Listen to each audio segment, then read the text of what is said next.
Hey guys, so my name is Rihanna and this is the documentary part of this channel where we dive into social media censorship on specifically UW Eau Claire campus and see what the students have to say. This one, we'll be talking to Ethan Coyle, who is a recent graduate of the university, and he'll be discussing his experience on social media censorship. So I hope you enjoy, and also check out the other videos that are on this channel.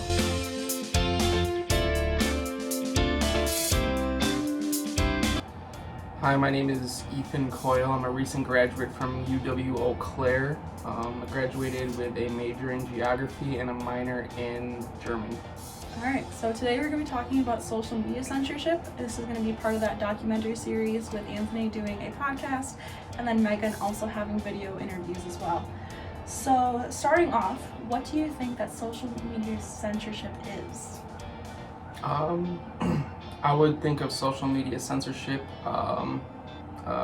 whenever social media companies act in a way where they're taking down posts, limiting posts for which users can see them, and those are the two general things I would define censorship as. Okay. So the definition that we're working with for this project, and Anthony had the same thing in his podcast, was social media censorship is the suppression of speech, communication, or other information due to stipulation of the context being objectionable, harmful, sensitive, or inconvenient within a social media platform. This limits the exposure of different ideas to a wide audience and brings up the debate about if social media companies are platforms or publishers. Would you agree with that? Yeah. Okay. How do you think that social media censorship affects others and society as a whole? Well, certain groups would have their voice limited by censorship. Certain businesses may have their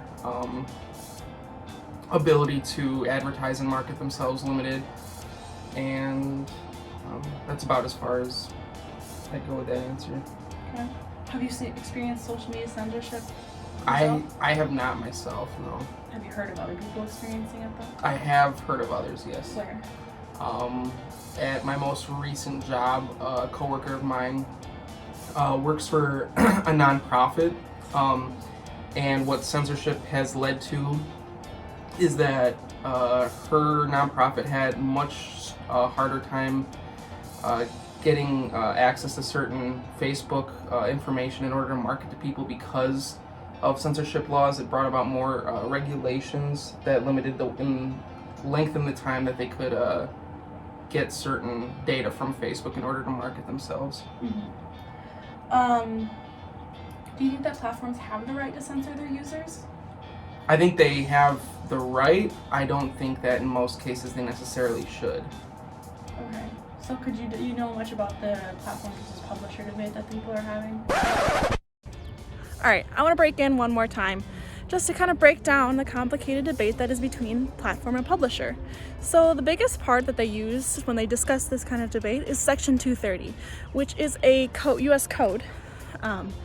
It talks about who should be liable for what's being posted. So the Section 230 gives these social media sites the forgiveness of being a platform where they are not liable for what is being put on their sites. Since there's so many users, this is reasonable.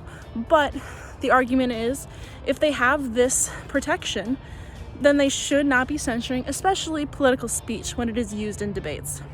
Now, if they're going to be censoring, then they should be used more as publishers and not have the protection that the code grants them. It's very fun, very complicated, and it'll forever be an ongoing debate for a very long time. So let's see what Ethan has to think. I'm aware of it, yeah. In that platform is meant to serve everyone equally, so you would give up, or a private company would give up more of their rights to do so, whereas the publisher, they act as the private entity that they are, but then they don't necessarily have to serve everyone in like the same capacity. Mm-hmm. So do you think with social media censorship there's like a target demographic that usually gets hit with it most often? What's your experience with that? I've heard a lot about conservatives being targeted more often, and companies will often, as an umbrella reason, do it as either call it hate speech or just like false information.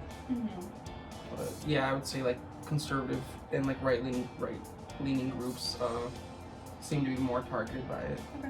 I hope you guys enjoyed this little short interview with Ethan. He has very many different opinions than most others. That's what the point of this is, to kind of see where people think social media censorship exists and if it's going to be a problem. So until next time, check out the rest of my videos, check out Megan's videos, and also Anthony's podcast, and let's be smart together.